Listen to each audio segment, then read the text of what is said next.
Ladies and gentlemen, welcome to the Musician's Mentor Podcast. And happy 2024. I hope this year brings you lots of good blessings and that you just make it your own. My name is Travis Mark, I'm your host. And before I get started on who my guests, yes, plural, guests are today, let me just remind you that I did say I was going to be changing format, and I've done that. So there might be a couple changes to the audio for the next few weeks, just while I adapt, etc., etc. But the good news is you can also find little clips of these interviews on TikTok now. You can follow us there at Musicians Mentor. That's the handle. I'd appreciate it. Likewise, as usual, please continue to give us ratings, reviews, and shares. It's very helpful and it's working wonders. So thank you so much. Our guests for today are Annie and Cranston Clements. If you're a local to Louisiana, the surname Clements is probably known to you because they're just such a musical family. I wanted to get them both on the show just to kind of get a bit of a different dynamic between father and daughter. Annie, of course, plays with Maren Morris. She's been with Sugarland, Amos Lee. She's got her band Side Piece, an all-female fronted band. We talk about that. And Cranston is a legend in his own right. He has played with Irma Thomas, Dr. John, Alan Toussaint, Scaggs, Cyril, Neville. You name it, he's probably done it. This was a really fun interview for me.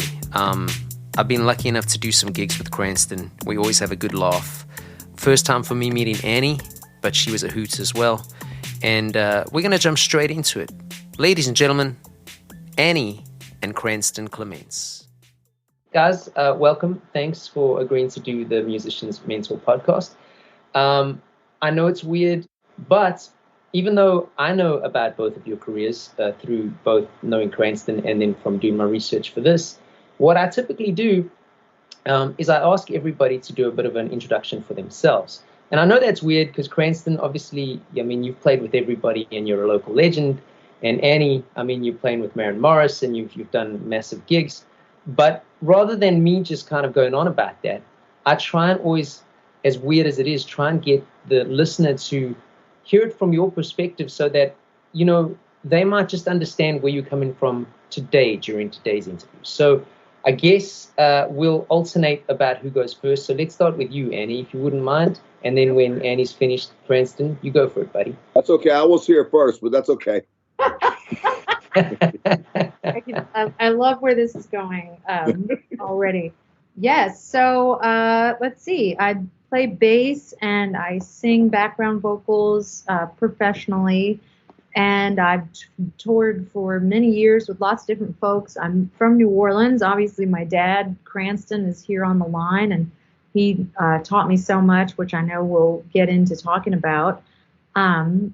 But my big break was in 2006. I auditioned for a country band called Sugarland, and that band ended up becoming a pretty massive band, which was truly amazing. And I rode that wave with them for almost 10 years, and I still do work with both Jennifer and Christian, the two halves of the duo, in their respective solo careers. And through that gig, I met my husband, Thad Beatty, and we've been married for, 12 years now. We've got 2 kids, and after Sugarland came off the road, I started touring with a gal named Holly Williams, and then kind of a folk neo-soul singer named Amos Lee, and then I ended up out with Maren Morris, who's like a pop country type of gal,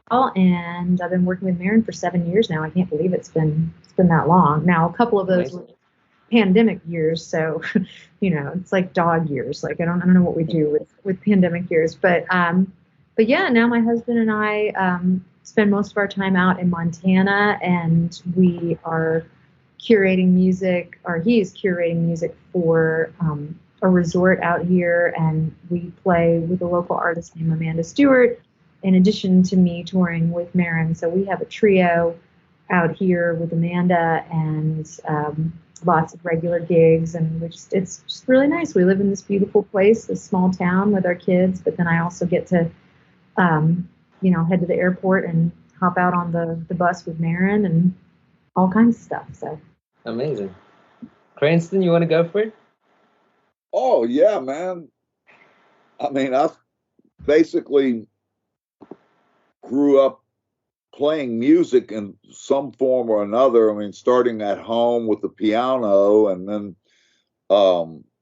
getting into school bands, playing various wind instruments, ending up on the French horn. And then this very strange thing happened on the Ed Sullivan Show in 1964. This band came on called the Beatles, and it's like, what am I playing the French horn for, man? I mean, it's really cool in its own way, but no, I just completely flipped over the guitar and song-driven music. Let's say that. And very few have driven songs any further than the Beatles, but I was in love with so many bands. But the Beatles, I would say, were my number one influence. I remember going to see the movie A Hard Day's Night at a local theater with a buddy of mine. And at the end of the movie, I looked at him and I said, I'm going home now and I'm going to learn 12 chords. I don't know why it had to be 12, but I ran home, pulled out the Mel Bay chord book and started working on chords, Wow. And it just never ended. And then, of course, we morph into the late 60s. Anyway, a lot happened in the late 60s, and including, going to pop festivals and being absolutely overwhelmed by the San Francisco scene. I got way into that. And of course, Hendrix, Cream, Zeppelin, etc. All the names, but yeah, British Invasion.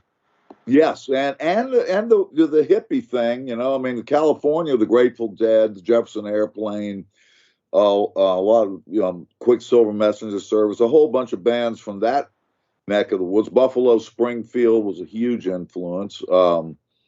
So it just was an avalanche of music. And my brother Dave and I, he's a year and 3 months younger, we both went through this process together. We're like what they call Irish twins.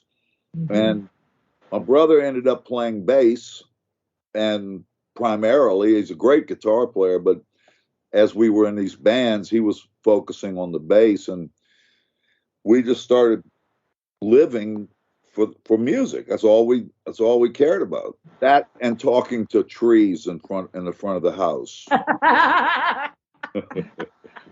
What does that mean? I have to ask. Well, the 60s. Oh, hallucinogenics. Yeah. Okay. I totally get it. Annie, talk to us a little bit about what it was like growing up with a working musician for a father. Did you understand early on what his job was? Did you realize that it wasn't necessarily regarded as a normal job? And did you, I don't know how early the music bug bit for you, but was there ever a time where you kind of thought, oh, this sucks because he's a musician? Or was it like oh my God, he's a musician and this is so awesome? It was always awesome. There was so many benefits to having obviously a working musician parent if you want to be a working musician yourself. But yeah, I always had the coolest dad. Like, my dad would come to school functions and bring his guitar, and so many. I've had people tell me even more recently. Someone I was in a band with said, I wish I could marry you only so Cranston Clements could be my father-in-law. I've never heard that one. Yes, like he's a legend in all respects, but I think that could have gone a different way if he wasn't the person he was. I meet lots of people who say, yeah, my dad was a professional musician, but he was gone all the time. He never played music with me. That was never like a part of their childhood. But for me, Dad took me to all of my music lessons and also taught me music lessons. So he started me on piano when I was 4 years old. And that was like our special time together. It was Dad, picking me up, taking me to my lessons. And he was always just exposing me to different music, different instruments, all of that stuff. So it was always like really great. There's definitely moments in my mind. I don't know when the switch was flipped to like, oh, this isn't like what everyone's parents do, or like this is special and different. Because he would just take me everywhere. Like we would. I can't remember. I was with my husband somewhere the other day. Oh, we were playing a gig in Montana, and they said, we will be providing you with a sound system. And we showed up. I say sound system in air quotes, and it was these massive monitors that were probably from like the mid '80s, and somehow Thad got the whole system up and running. But I turned to Thad at one point, and I'm like, I'm having flashbacks to my childhood with my dad just carting me around to all these music stores in New Orleans. I don't know if it was Allied Music or where we were, but like the smell of this old monitor and the weight of this thing weighed like a car. And it's just like, oh yes, this was my childhood. Like we're gonna go to another music store. Say I still have scars when we would be at Allied Music and Annie would come up and just dig her fingernails in, meaning, Dad, we've been here for 2 hours. Yeah. Please now. Chuck E. Cheese, like, and we would go to Chuck E. Cheese too and have a great time, but we would also have to put in some time at all of these music stores. But Dad would just take me out on all of his gigs, and I went with him to Jazz Fest every year since I was a small child, and I would just sit on the side of the stage and, be with him backstage. And he just always included me and my younger brothers, and anyone really who wanted to tag along like that. And that made a huge impression on me. So yeah, hopefully that answers some parts of the question. Totally. Cranston, in the same breath, and I don't mean to kind of like make this weird or anything like that, but I mean, again, Annie just sort of mentioned that there's brothers. I know Austin and Tyler, and your whole family seems so talented. But were there ever moments in your life that you just felt that raising a family as a working musician was just super tough, and maybe you questioned doing that as your profession? Only when I balance my checkbook. So once a month at least. I did it last night. I was in tears. But anyway, I mean, I also did a lot of carpentry work, which Annie kindly hasn't mentioned, but I was pretty serious carpenter at one point, renovation carpenter and all that. I did a lot of framing. And the day I stuck a sheetrock knife into my left middle finger was when I decided to quit doing that. But I've always known that would be an option for all my kids, would be to pick up a trade, something besides music. But why not go with music if it's working, Yeah, that's true. And it's always, everything's going to be somewhat of a struggle. We know that. Yeah. But the struggle of hammering nails and climbing up on roofs and absorbing sheetrock dust and all this stuff, I'd rather not see my children have to do that, I mean, that's just that. So to me, it was never like I wanted to force anybody to be a musician, but all three of them are so talented, it just happened.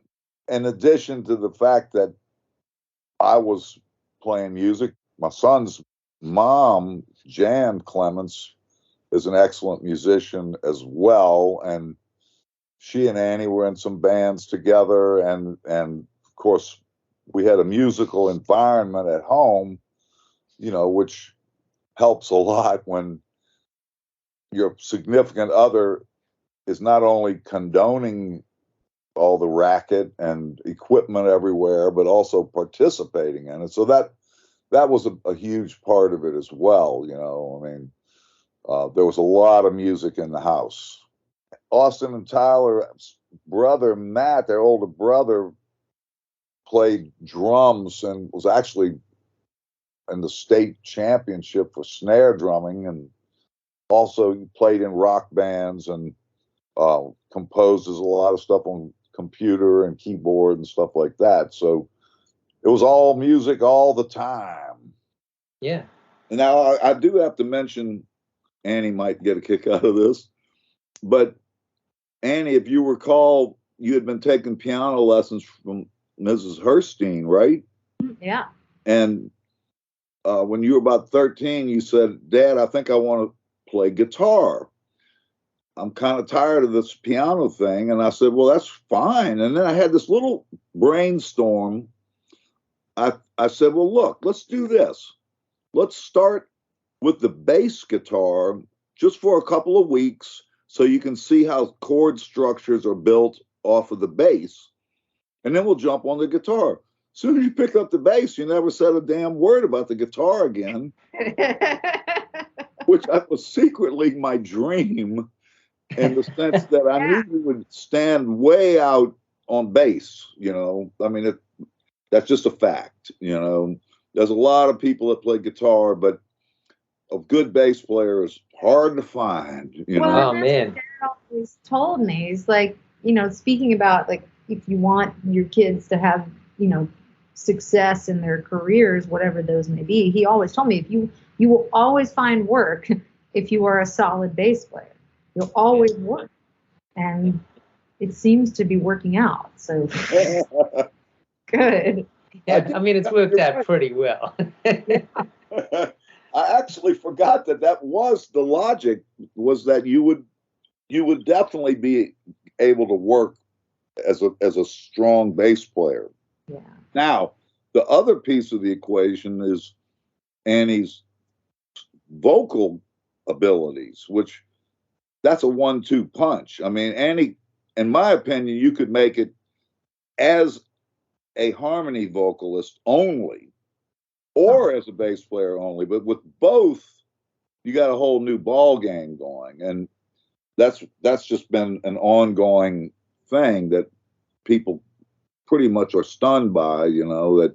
It's definitely been, you know, my ace in the hole for landing gigs, because I've been able to do two people's jobs. And especially I tend to work with a lot of female artists because they sing all of their harmonies on their albums, and then it's hard to find women who can also maybe play an instrument and sing. So that's been my kind of ace in the hole for landing gigs, is being able to cover two people's gig. Yeah, it's amazing. It makes you more valuable. And I don't mean that in a condescending way to people who don't do it, but it's like, you know, it's no different it is different from other jobs, but it's no different to other jobs in that the more valuable you are, the more, you know, the more you get called, you know. Really? So, That's why I'm working on my dance routines. you and me both, Cranston. I know, man. I see you back there behind them drums. Oh yeah, man. You know, I got to distract somehow. Let's talk music education for a couple minutes. So, you know, again, in doing my research for this, I know that you went to Berkeley, Annie. Cranston, were you self-taught? Are you a monster musician just by default? What was your upbringing on the instrument? You know, once you left the French one, of course. Oh, I was blessed. Starting in grammar school, we had the weekly music class with this guy, Mr. Chris Contos. He was the grammar school music teacher. Incredible. He changed our lives. He taught us so much, and it was fascinating to me. I was learning clarinet, and then I switched to brass instruments. But then when I went to junior high, Mr. Contos got the job at the junior high, so I had him for 6 straight years. in the school band and orchestra. Plus, we were playing piano at home. My mom played piano all the time at home. So, and then we would do a weekly TV piano lesson on public television every Wednesday night. Wow. Me, my sister, and my brother would all sit at the piano, and Delaney, being the older one, got middle C. So me and Dave had to decide whether we were going to be high or low. But so I was playing a lot of music even before the guitar, and then when I started taking guitar lessons when I was about 14, right after the Beatles hit, and with group lessons, it was kind of hokey. You know, we were learning songs like "I Want Some Red Roses for a Blue Lady." You can edit that out, right, Travis? But Oh no, that's staying in. in any case, it was like I wanted to play like the Ventures. You know, I wanted to play electric guitar, but I started with what I could, and then we got into the whole hippie scene, and I dropped out of school, and so I was not playing the wind instruments anymore. But then in my early 20s, I did go to music. I did study music in college at 5 different universities. I never got a degree, but I went to UNO, I went to Loyola, Delgado, McNeese, UNO and Loyola again. I was in the UNO and the Loyola jazz bands. But I studied with guitar with a guy named Hank Mackey, who opened me up to jazz. I really hadn't gone that far into jazz. And so I spent several years with Hank really trying to make the transition into jazz guitar. But unfortunately, you don't really bend strings with jazz guitar, you know. And I grew up listening to Eric Clapton with Cream and Hendrix, and listening to the guitar just being such a tactile instrument where you are inside the guitar. It's not like you're playing over it, you're in it. And I just needed that, you know? Yeah. So anyway, that's kind of my sort of upbringing with music. It always amazes me how, when I have these conversations, how that good mentor, teacher, person in those early stages, you know, the person can have unfortunately passed many years before and they've just never been forgotten. People don't understand how important those people are. Oh, good. Annie, what about your experience at Berkeley? Can you tell us anything about that? Sure. So I did the Berkeley 5-week program, which is a summer program when you're still in high school, and I did it and I loved it, and I was just like, this is it. This is where I want to go. And I loved it. I mean, there were parts of it that, it was definitely a culture shock to move from New Orleans to Boston, you know. Oh, yeah. So many regards, but I ended up really falling in love with the city of Boston, and it's been so great to continue to go back to that city over the years to play shows and go back and visit Berkeley, and I try to stay really involved with everything that they're doing. But I was there at kind of a interesting time for lots of things, but at the time I was there from 1999 to 2003. It was coming off like the boy bands and like that type of stuff. And so people there were still really into like fusion and, you know, of course, a lot of jazz. And I was coming from a background of like playing New Orleans music, you know, playing like the Meters and Yeah. you know, just stuff with my dad, like just playing songs with him. I loved Motown, R&B, like that was my background. And I was kind of walking around Berkeley, and people would come up and be like, "Oh, you're a bass player, like 5-string or 6-string?" Like, it was. I was kind of a fish out of water in a lot of regards. I wasn't a flashy player. I was just all I cared about was songs, you know, and supporting a song. And of course I love to sing as well, and I love to sing harmony. So I really wanted to be in a band. And the biggest benefit for me going to Berklee was having the opportunity to try any style of music that I wanted to, and to be thrown into these situations with people that you've never met, and you just shake hands, and you've been put in an ensemble together, and you have to play music together. And that's what happens in the real world. You show up on a gig and you shake hands with someone, like, all right, let's make some music. And you hope that it goes well. And so having the opportunity in a low stress, kind of low stakes situation to try so many different styles of music and to meet so many different musicians, was definitely the most valuable takeaway for me from going to Berklee. And also, you know, another important moment with my dad in regards to that experience is when I started at Berklee, I was doing a double major in electric bass performance and music therapy. And music therapy was going to be like the fallback career, like carpentry. And about 2.5 years into it, I was just really at a crossroads for what I wanted to do. And my dad and I just had a heart to heart. And he's like, look, this is the one time in your life where you can just give everything to music. You don't have to worry about like paying your bills or doing anything else. And like, you can always go back to school and, you know, if you want to, and get a degree for music therapy later on. But, you know, why not take advantage of this incredible opportunity? And so I did. And I ended up dropping the major, and it was definitely the right decision. And I just got to dive in full bore to playing music. So, but I just appreciate that Berklee really is, as far as I know, it's the only school where you can specialize in any style that you want to. Like, I was primarily focused on fingerstyle R&B the whole time I was there. Like, most music colleges make you pick either jazz or classical. Yeah. Either of which I just had no affinity for musically, as far as, you know, playing the bass.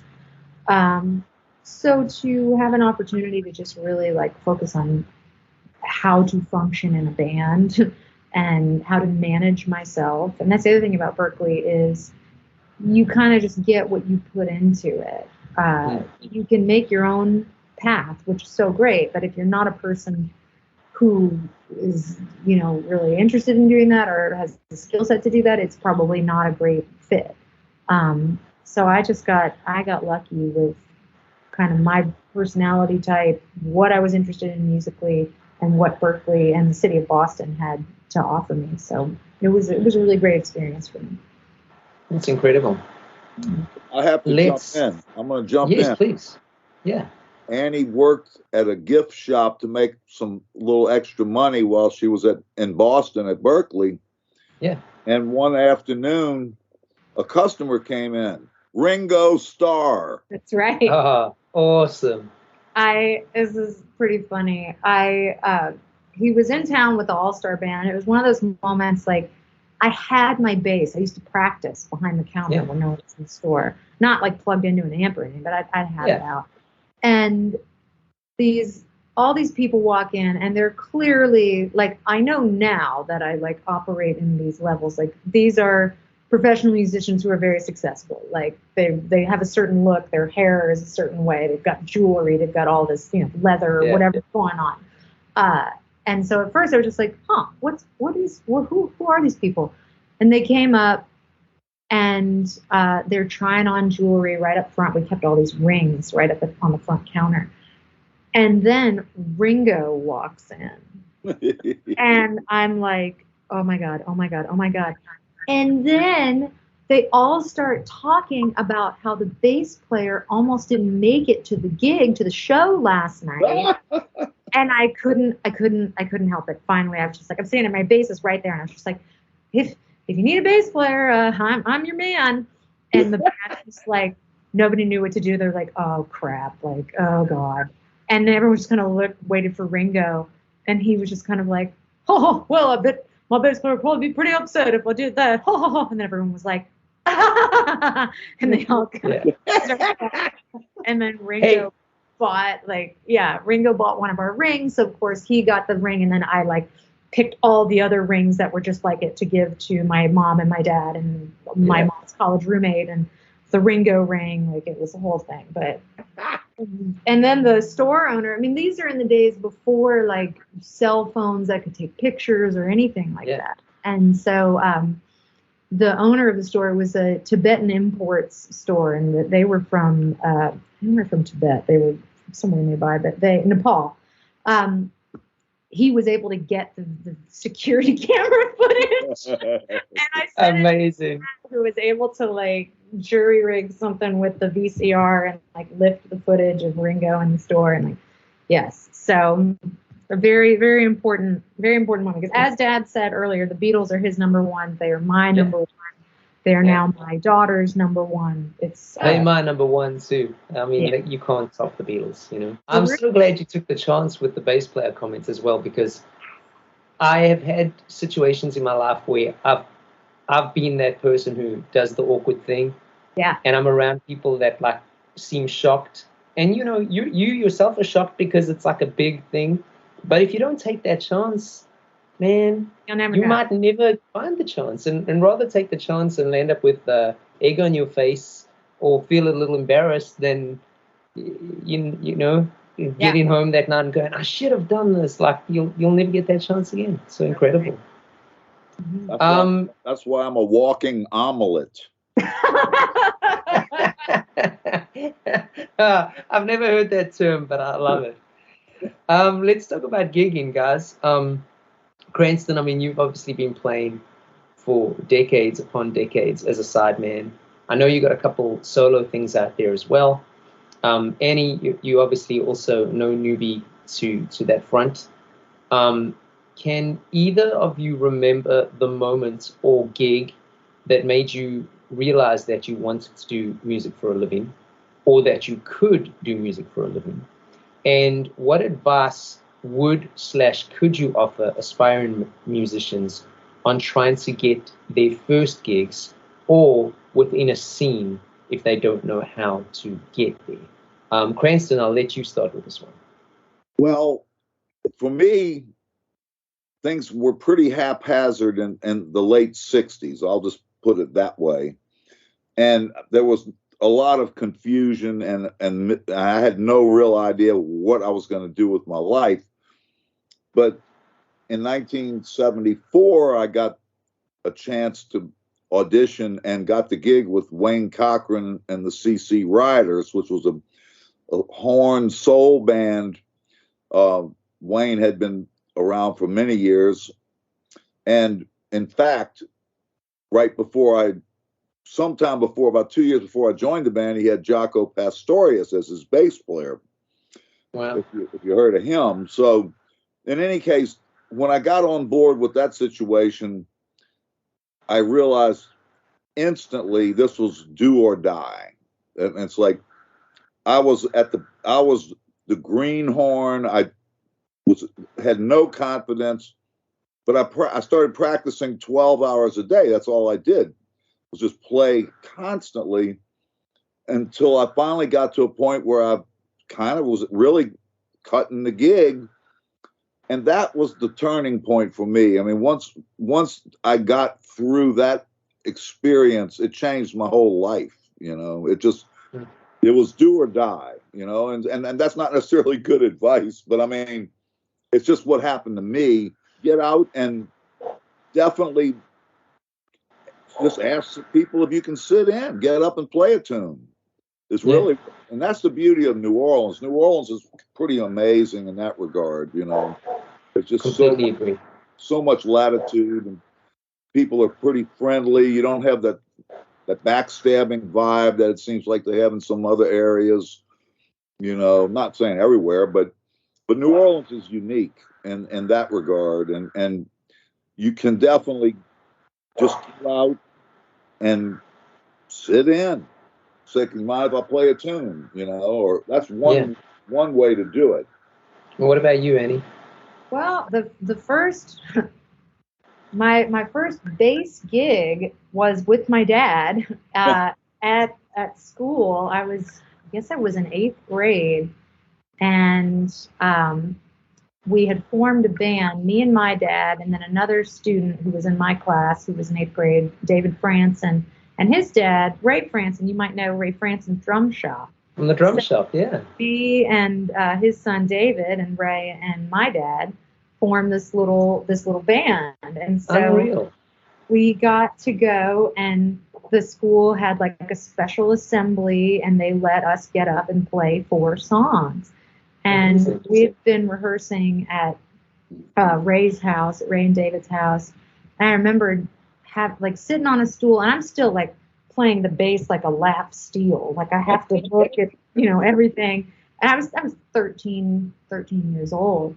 And I remember sitting there and saying to Dad, like, wait, do I have to stand up when we play this concert? And Dad's like, yes. I'm like, oh no, like having to like learn how to play without being able to see exactly what I'm doing. Yeah. And, but we got up there and we played 2 originals of Dad's, and then we played 2 cover songs. We played a Green Day song and a Stone Temple Pilots song, and like the kids were on the verge of, they wanted to have a mosh pit. Like they were so it was such an epic moment. It was like what you see in a movie. Like I went from being this, kind of awkward kid that didn't have a lot of friends to all of a sudden like, oh my gosh, like you are a rock god. Like that's what it was. And at that point I was like, okay, this will work. this is what I would like to do. And I just, thanks to my dad, being there to just play music with and always finding opportunities for me to go out and perform, it allowed me to just keep, getting those chances to go and sit in with him and do different things. And I had a couple friends, there weren't a lot of kids in my position who, were like playing a lot of music real seriously. And I ended up transferring to a different high school that had a really good music program. And that was really helpful because that high school band gave me a lot of opportunities to get out and play. And so between that band and just really playing with my dad and my dad's friends, then we had I had my Sweet 16 at the Howlin' Wolf with our band Fear of Bunnies. So like me and my dad and all these other folks of my dad's generation, and so I was very lucky to be able to kind of just walk into this whole world. But as far as like advice for people who want to get started, and this is probably something that Dad, you told me, I always just tell people, like, just say yes to any opportunity that comes your way, because it all builds upon each other. And every gig I've ever gotten has been because of somebody saw me play with such and such and thought, hey, that's a really great bass player. I'd like to have her play with me. And you just kind of keep moving around. And that's what I would say. But the other thing, like y'all were talking about with New Orleans, I've been in Nashville for the past 17 years, and our sort of Bourbon Street equivalent is a street called Broadway, and they have all the honky tonks down there. And so my dream my entire life has been to be in an all-female band. Like that's all I ever wanted to do. That was my goal when I went to Berkeley. It didn't happen at Berkeley. And then later in life, I was able to get together with some friends, and we put together this band, and we call ourselves Side Piece because we're all side men, but we're women. Fiddle players out on tour with Alabama right now. She toured for years with Shania Twain and Shakira. I mean, she's the Jonas Brothers. She's like best of the best. And our drummer tours with lots of different folks. But we started playing 2 or 3 nights a week down on Broadway, and our mission was to create an environment specifically for women to get up and sit in with a band, because it's so hard as a woman starting out to walk up to a bunch of men on a stage and be like, hey, can I sit in? You know, there's always going to be, someone's going to be snickering, someone's going to be like, oh boy, you know, eye rolling. And so we had a rule in that band, like, no men could play with us unless they were relatives or spouses. And any woman could play with us. Anyone. Yeah. And so so we've had Dad come and sit in numerous times, which is a hoot and a holler, and my husband and, you know, our fiddle player's brother and all different folks. But any woman who wanted to get up and take a chance was welcome. And so and we do that here in Montana too. We play every Saturday night. We have a gig, and just last week there was a little girl. I might say, you know, 14 years old, and I saw them walk in, and like her mom had her hand on the girl's shoulder, and I saw the mom kind of like pushing her, and I'm like, okay, this poor kid. And so I said, hey, you know, do you play? And she's like, yeah, I play a little guitar. And so, well, come on up. And she came and she took Thad's guitar and she started playing Blackbird, and she played beautifully. And it was like, it was so awesome. And those moments, like, the audience, everybody just loves it. I mean, I'm sorry, there's this dog barking next door and it sounds like someone's being eliminated from the planet, but it's not a person, it's a dog, and everything's fine. But yeah, so that's because of what my dad offered to me. It's always been extremely important to me to be a mentor to people. There's a young guitar player you may know of, Grace Bowers, who's really making waves. She's all over the place now. But and Dad, you met Grace. You played with Grace in Nashville. Yeah. So Grace, you know, when she was getting started, she was a student of mine, just working on general music. But I would just do what Dad did. Like, all right, I'm on a gig. You just come with me and sit on the stool and just watch how this dynamic works. Watch how people talk to each other, what you need to be prepared for in a rehearsal or a gig or whatever. And so I try to offer that as much as I can. That's really cool. Yeah, well, it was offered to me so freely and generously by my dad. So I'm very fortunate. I will be sending you a bill. Is that what you were working at? That's what you were working on the last time I saw you, right, Cranston, during the break? It's about 20 pages long. Yeah. It looked like a lawyer's letter or something. I can't. We should do that. Like, just tally up the amount of time you spent teaching me, like what that would have run me.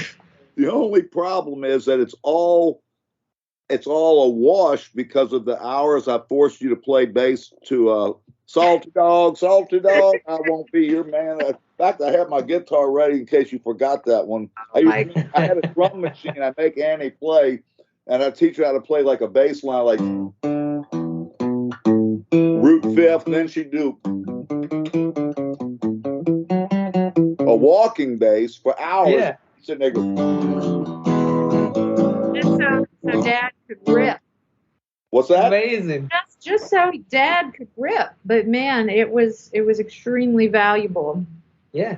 So Annie was getting a little bit frustrated with that particular song, but we did all kind of styles. We set the drum machine up and just start going for it. That's right. It's amazing. And I mean, like, again, we're talking, or at least I assume we're talking pre-loop pedals, voice notes on a phone. Oh yeah. So as much as you feel he was helping you, he was getting something from this too, because I know from when I'm practicing guitar and things like that man, to have that hours loop when you're trying to work on something new in a key or whatever, it can be invaluable. It's amazing. Right. Oh yeah. Okay, so Annie, tell us how you landed up getting the Sugarland audition, and then eventually the Maren Morris gig, and if applicable, and it might not be, so that's understandable, but if applicable, talk us through how you tame your nerves when auditioning for these superstar type artists. Yeah, okay. Well, It's so funny. So last Saturday night, we were at our gig, our regular Saturday night gig, and a song started coming on the loudspeaker, and I was like, I know this song. And Dad, it was Peter Holsapple. It was the DBs, and it was a song called "Spy in the House of Love," which is one of my favorite songs. So the long story is that because I was out playing with Dad, singing with Dad, doing stuff, I met all of these local musicians. I ended up starting to nanny for Peter Holsapple and his wife Susan Cowsill, and they took me on tour as their nanny. We were out with Hootie and the Blowfish, like it was big time.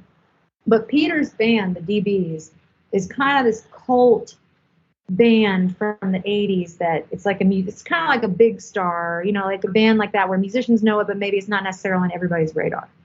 Well, or REM maybe. Well, Peter played with REM too. Oh yeah.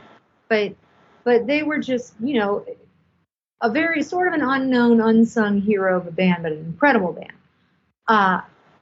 And then, as I was saying earlier, just by saying yes to opportunities, I eventually ended up kind of being poached from a band to go play with these two brothers, Joe Stark and Dave Stark. We were out opening for Mark Broussard, and those were some of the most incredible touring years of my life.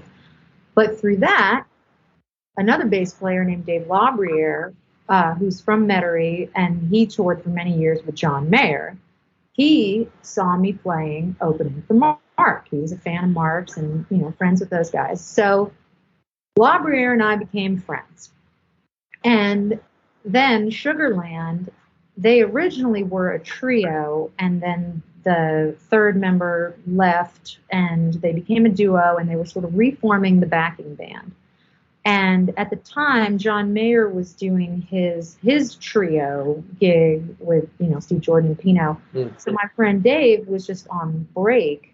And so they knew he wasn't gigging at the time. So they're like, hey, man, do you want to come play in our band? He's like, well, no, I'm getting paid to stay at home. That's my dream. Offer.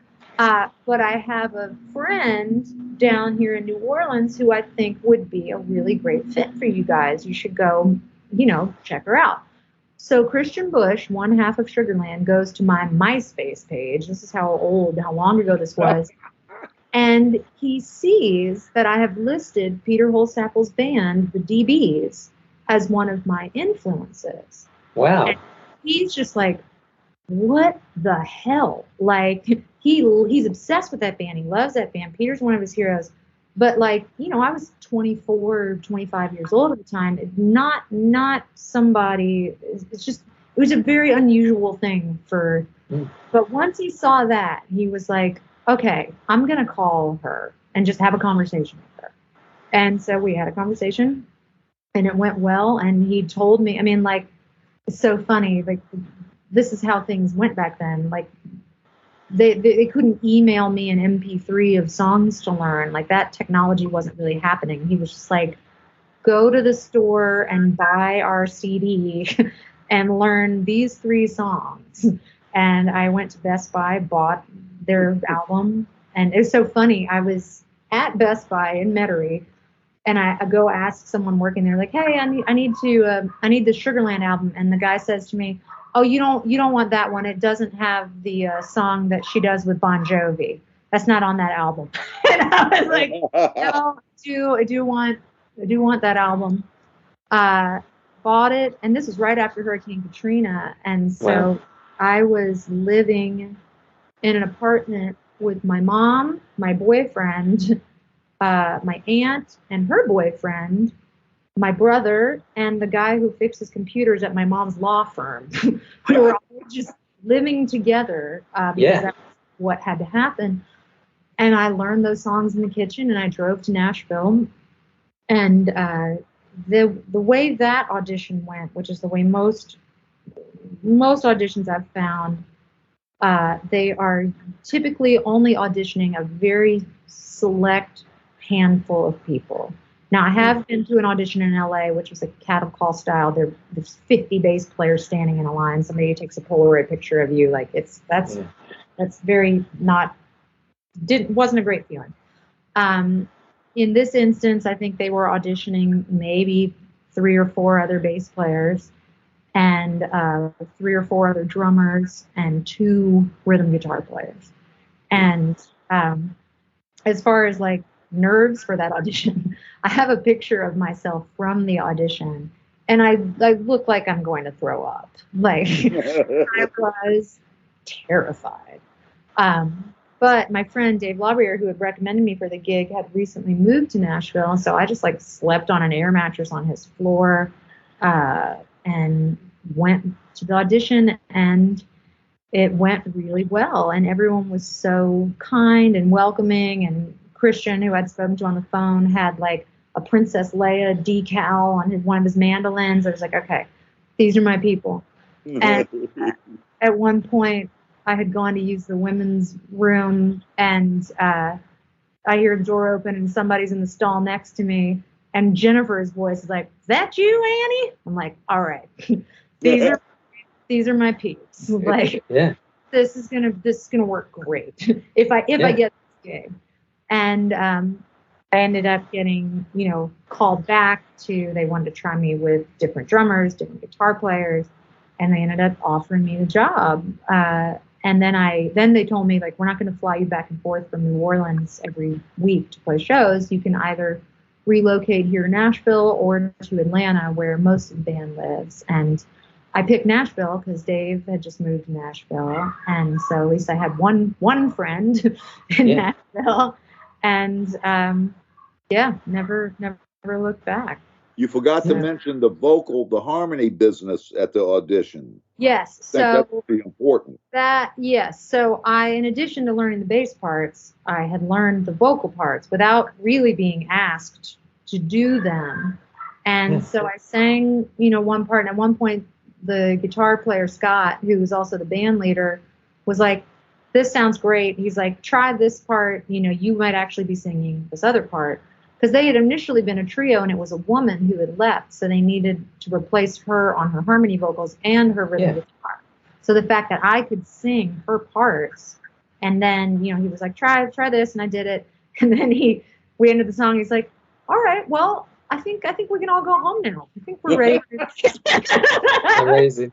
Like trying not to vomit, but yeah, that's how it worked out. And then, once you go through a situation like that, I didn't have to audition for anything else for, 7 or 8 years.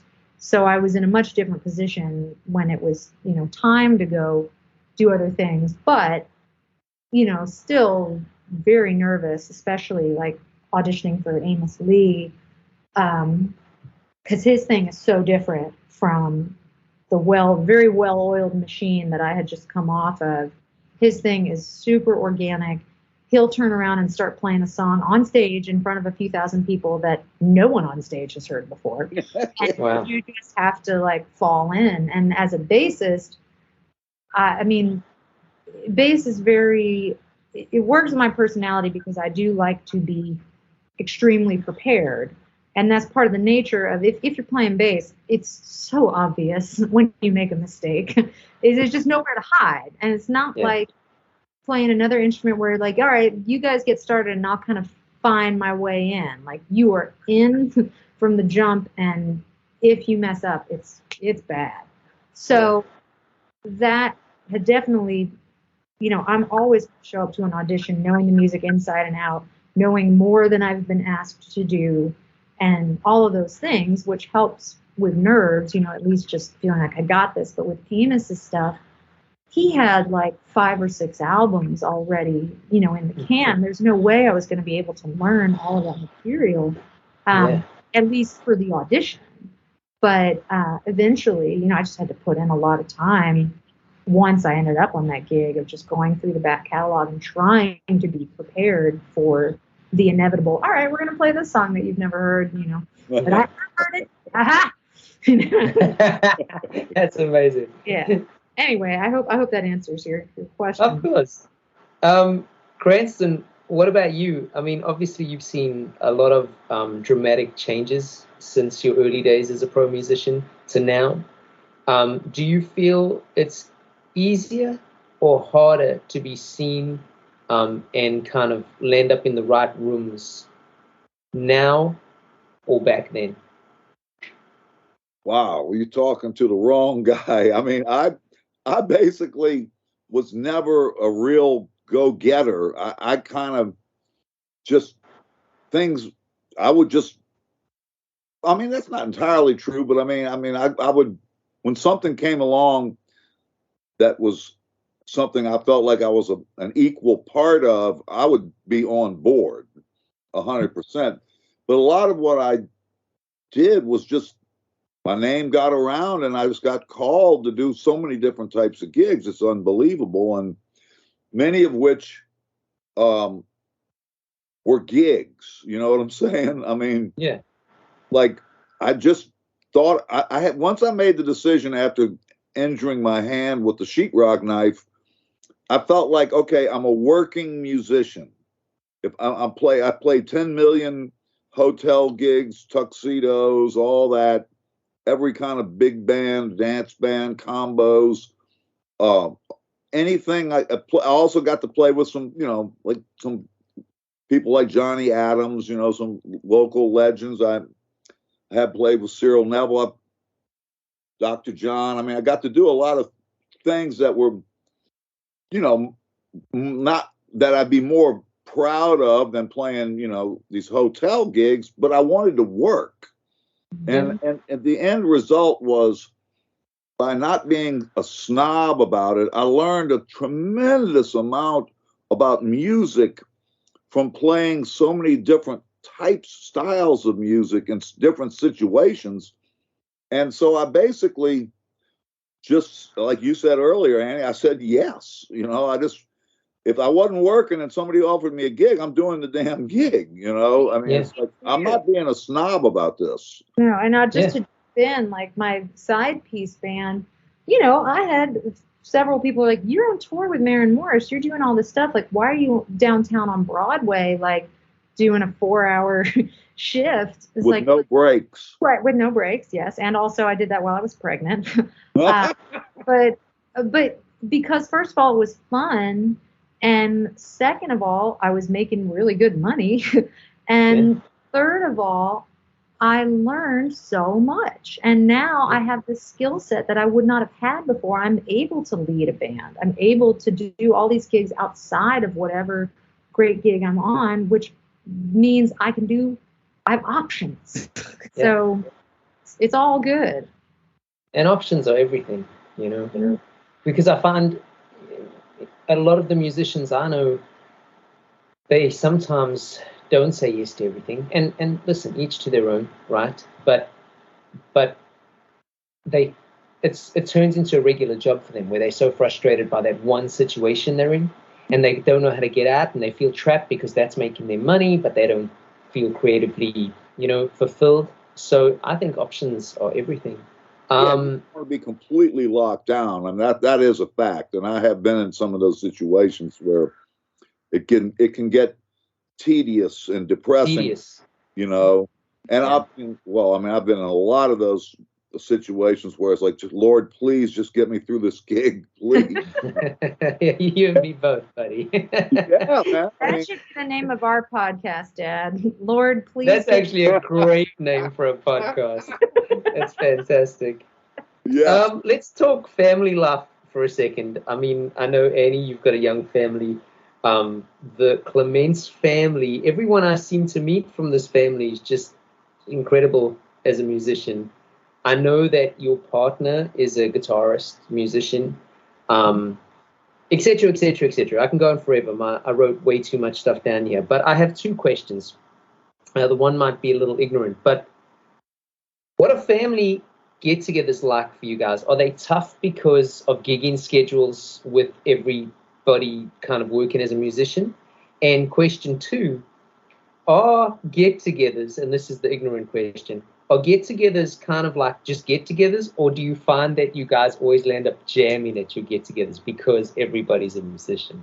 I love it. Well, there are many configurations of get-togethers in the Clements family, and I think the thing that is probably so fortunate for me in my life is that my dad and my mom, they split when I was very young, but they've remained dear friends. Here we are 43 years later, and they're still great friends. So when we do have family get-togethers, if everyone can be there, it's my mom hosts, and she has my dad and her other ex-husband and everybody's girlfriends and spouses and children and everyone. And I want to make a TV show about it because it's so awesome. And it's a really beautiful thing.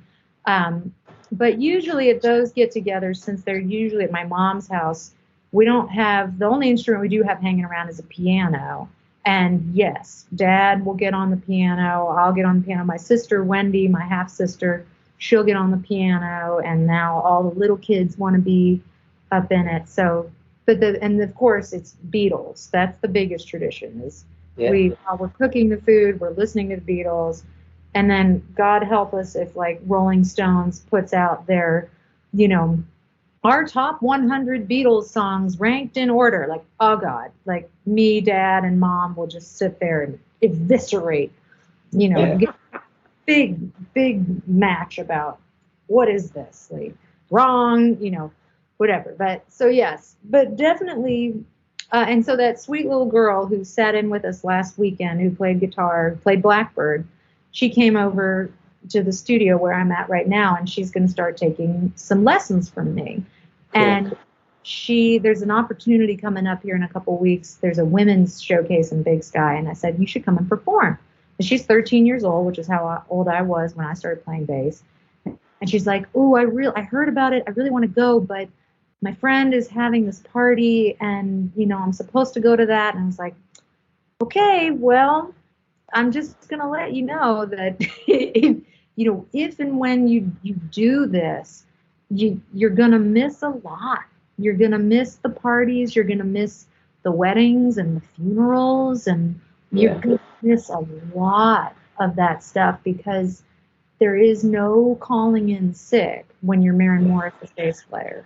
Like there's just not. You don't. If everybody on the tour had that option, the tour would never be able to function, unfortunately. So that's just part of the reality. I was like, now you got to just start making those choices. And here's the first opportunity. Right out the gate. Yeah, right out the gate. Yeah. So, good taste, though. Yeah, I think she's going to do the show. So nice. Yeah, and I think she'll be able to go to the party too. So we'll figure it out. Yeah. Yeah, and if she gets a bit older, it'll be cool to be fashionably late. Exactly. Oh, sorry, I'm just coming from a gig. Like. Yeah. Sorry, everybody. Yeah. No, she's great. But yes, you definitely do miss a lot. But when we do all get together, it is so joyful. Amazing. Listen, guys, I know that we've just topped our time. If you'd be willing to give me maybe another 5 to 10 minutes, that'd be great. If not, that's okay too. But I really don't have much left. So I'm going to kind of shoot through this. If either of you had to start as musicians from scratch, without the network of people you have, what would your approach be on trying to get out there nowadays? Well, go ahead, Annie. I mean, I know like it's tough. I mean, the big thing is everyone's, posting videos to the internet, and that's definitely a vehicle. And there's a lot of folks that get noticed doing that. I think the one thing that is problematic about that sort of singular approach is that part of what makes you a successful musician is being able to work with other musicians. Yeah. And so you're not going to find a lot of videos of me online just kind of like noodling with the bass or whatever. First of all, because the bass is not a solo instrument, in my opinion. And second of all, there's, I like to play with people. So you will find lots of videos of me singing and playing with, a small group of folks or, playing on stage or whatever. But I think, finding people to play with, however you can do that, I mean, people put the signs up at the grocery store, like, you know, whatever it is. Like there's ways to find people. But I think you can do a combination of both. If you're going to post videos of yourself playing and then also, you know, playing with other folks and seeing where it takes you. But just like what Dad said, like going down and asking to sit in with folks, that's the big thing. You know, people who are already doing it, showing up at their gigs, having a vested interest in what they're doing. That's the other thing. The whole me making videos of myself is so one-sided and just so centrally, you know, sort of focused. If you're going to play with other folks, you got to be focused on what they're doing and working. Yeah. And when Amos's band, we used to do a thing at Soundcheck where, because those guys love to jam, and I do not love to jam. I like to play songs and, you know, do my thing, but they love to jam. And so we started doing this exercise, which is actually really helpful and interesting, where we're all playing something, and then somebody plays a riff, and then the next person imitates that riff. So you are listening to what everyone's doing, and then you've got to do it. And then that ensures that everyone is taking turns and listening to each other and working together, and not just like waiting for their turn to do whatever. So, I mean, that's the biggest thing, is like just being sure that your heart's in a good place that's going to, you know, help you work with people. And because if you're just in it just for yourself, that type of an attitude, that generally doesn't result in a whole lot of success, I've found. I agree. I agree, unless you're like some kind of virtuoso who, but to me, the joy, the whole joy of it is interacting with other people, you know, musically. And that what I was going to say, because I was remembering when I first started playing, my brother and I and our friends, we had so many bands we would try to put together. And then we started writing our songs, actually, back when we were teenagers. That because of the Beatles constantly coming out with new original music, the concept of writing music was introduced to us, really through the Beatles, and of course the Stones, but, well, the Yardbirds, the Kinks, you could go on, but oh yeah, but basically there was a real awareness that struck us that, hey, maybe we can write songs, you know. So it was about working with our friends as well. It's not all about the gigs, you know. It was the joy of just like, hey, I wonder if we can play anything that sounds even close to this, you know. Yeah. And then, of course, I realized it's all about buying pedals. You just that's where. Right. Travis, in your imaging, you do need a picture of Dad's pedal board of doom. I've seen a few of them, but I don't know which the Doom one is. I'm sure I can imagine. Man, well, you haven't seen the Doom one. You got to send me a picture, man. Annie, if you have that picture, send it to Travis, because I'll check. I have some from our Chillins rehearsals where it's just like I can't understand what's happening, but amazing. Some of our internet friends can. Well, you know what I really wish I had is a video from that night playing the Bayou Club. At the end of the gig, they were shutting the place down. There was one drunk tourist left in the room who had just got a 16-ounce draft beer and walked right up to the stage, face planted into my pedal board with the whole. Oh, man. And the idiot who was playing with me stepped aside to let the guy up to my pedal board. No. So, hey, buddy, that's okay. No, he said, oh, right. So anyway, that's one of the problems of having all this garbage to lug around. But well, Dad, I just texted my most recent picture of your pedal board to you, so maybe you could forward that on to Travis. Yeah, please do. Guys, I have one last question for you, and it's the same question I end every interview with. Some people seem to answer it quite quickly. Others seem to always feel like I'm putting them on the spot. I'm not trying to put you on the spot. So if you need a couple seconds to think about it, that's totally cool. But what do you think has been the best piece of advice you've either received or learnt along the way regarding having a music career? And anybody can go first. So whoever thinks of first, knock yourself out. Wow. Well, I will tell you, I've got a couple. So, and this kind of in regards to your previous question about, like, what would you do? How do you make it? Those type of questions. I remember, making friends with Dave Labriere, who ultimately recommended me for the Sugarland gig. And at that point in my life, I was playing with local bands, but I really wanted to be, to be on the big stages and do this. And I just didn't know how I would possibly do it. And I asked him, I was just like, well, I remember we had gone to like the Apple store together, and somebody took his driver's license to ring him up. And the guy immediately looked up at David and was like, oh, I know who you are. Like, all over John Mayer's DVDs and all this stuff, whatever. And I remember thinking, like, God, that's so cool. And I said to him, I was like, how am I going to get there? And he just looked at me. He's like, I'm not worried about you. He said, you just keep being you. You just keep doing you. And it's all going to work out. And it did. Wow. And the other piece of advice that Dad, you told me, and I just told this to a student of mine a couple days ago, when I was going through kind of that transitional period of coming off playing piano for many years and moving over to the bass, I remember I would have moments where I'd want to go back to piano and work on piano stuff. And I remember Dad coming back from a gig or, something. I'm sitting at the piano and I said, hey, I didn't practice bass tonight. I'm sorry. And Dad said, it all goes to the same place. So, like, if you're working on music, you're working on music, and it's feeding that same thing.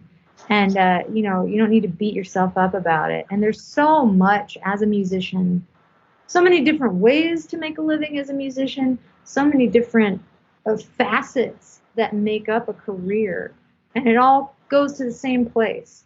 So, I'm going to bend for a second, because one of the hardest lessons for me was professionalism, which means being there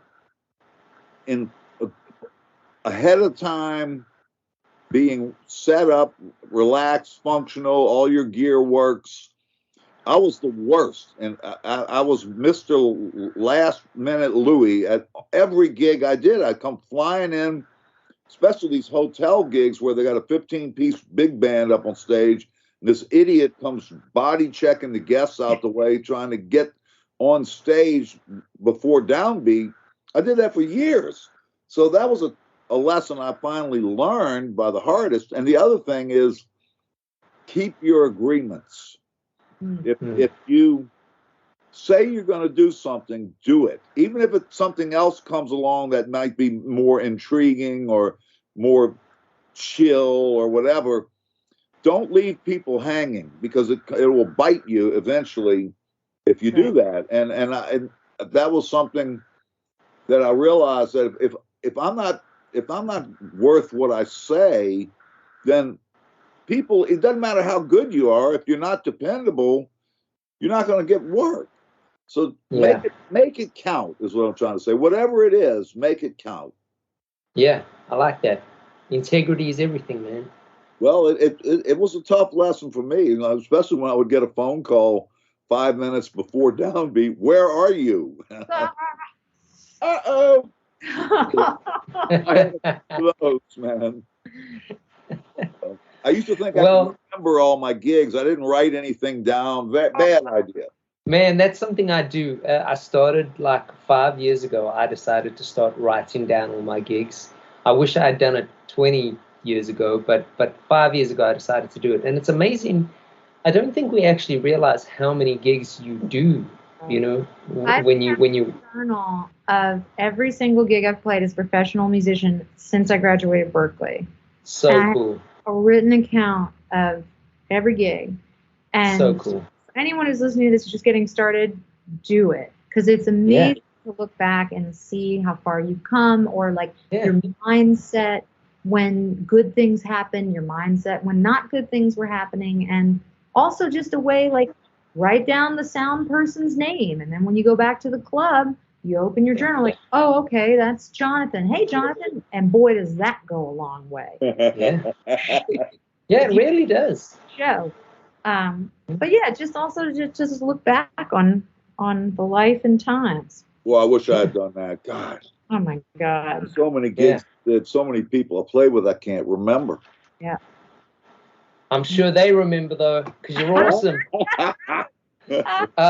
Guys, thank you so much for your time. Thank you so much, Annie. Thank you, Cranston, brother. You guys are awesome, and just thanks for joining me. Total So blast. Thank you. Awesome. Later. Bye. First episode of the new year. First episode of the new season. Done and dusted. I'd like to publicly thank Annie and Cranston for their time. Please check them out. You can find out more about Annie at annieclements.com. You can find out more about Cranston at cransmusic.com. My name is Travis Mark. You can find out more about me at travismark.com. I appreciate the patience while I transition this new audio-video venture. It'll take me a couple episodes, but we will soon be back at the highest possible quality that we can give you. For more on the Musician's Mentor, please check out musicians-mentor.com. As I said at the top of the program, please leave us a rating or review. Until next time, peace.